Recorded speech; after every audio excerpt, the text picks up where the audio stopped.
I enjoy taking a moment or quite a few moments to just stand still next to the trees and feel their presence, which I find very, very soothing. And also enjoying, on a smaller scale, looking at one particular thing in a lot of detail, really paying attention to one small thing and noticing how it fits in this much bigger picture. It takes my attention away from normal life. One thing I've realised I've begun to enjoy through the sessions is being aware of flux and change. At the start, I was concentrating on just little small static things and seeing those, but now I'm realising that actually with nature all around, everything changes all the time, through the wind, through the tide, through growth, through the seasons, and all that has sort of been going on in my mind while I've been stuck doing exercises. I guess during this time I've been connecting in my own way with nature. I've been trying to, but I think something that really helps me do this, someone that really helps me do this is my dog Magnus. So through this need obviously to walk him, this is just something that I'm finding so helpful and beneficial for me as well, because even if I feel too tired, or just simply unwell or with no energy, that can't be an excuse. I obviously need to go out with him. So this really helps me, I guess, connect with nature on a daily basis, and has helped me over those weeks. Yes, I've been trying to look at things from this different perspective of my dog, I guess. This was a nice experience to be doing. The outdoors, for me, the contrast between the huge sky and the great expansive spaces, and then when I went up, I wandered up to the top of the kind of cliff bit to kind of view that, and found myself in a little cocoon that was quite different. So that contrasts between the wide open and the sheltered and, as I say, cocooned, comfy little spaces that you can find in nature.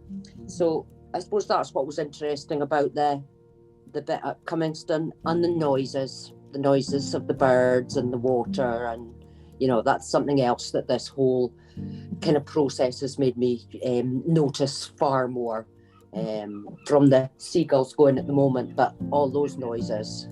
I'm very lucky that I live in a beautiful part of the country, and I can go for a walk by the river and so on. But I enjoyed Cummingston because I wouldn't normally go to the seaside. For me, it's usually taking grandchildren, and then you're constantly watching them that they don't do themselves some mischief.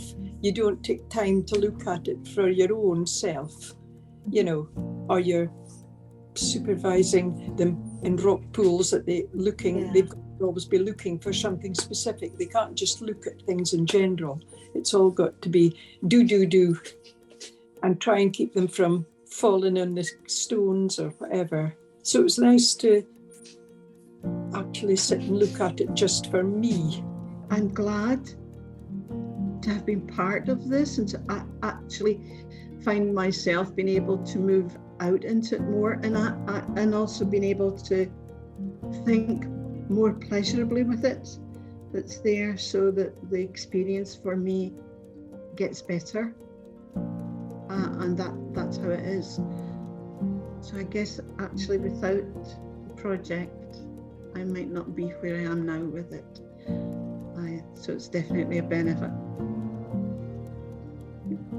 I think it's sounds, the different sounds that you get outside, especially when you're away from like mechanical noise, like cars and things like that. You get all the different birds and insects, and I'm more conscious that I listen to the sound of the wind and the water and things like that.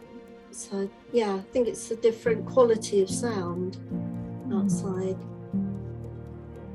I've been really struck by other people's observations or experiences that have then changed my perspectives, or made me question or think about my perspectives in being outside. So maybe something I'd seen and saw in a particular way, and then when we've just been chatting, you know, either probably towards the end of sessions, then someone else has maybe shared their view on something that, and I think, oh, that I was looking at that too, and then think and listen to what they're saying, and it's a completely different experience, obviously, to mine. But then that's really interesting because it's making me question and making me think and explore a bit more about why you've all really made me question. And I realized I may be quite fixed in my beliefs about what I like and what I don't like in nature, and maybe I'm need to be a little loosen up a little bit with that, I think.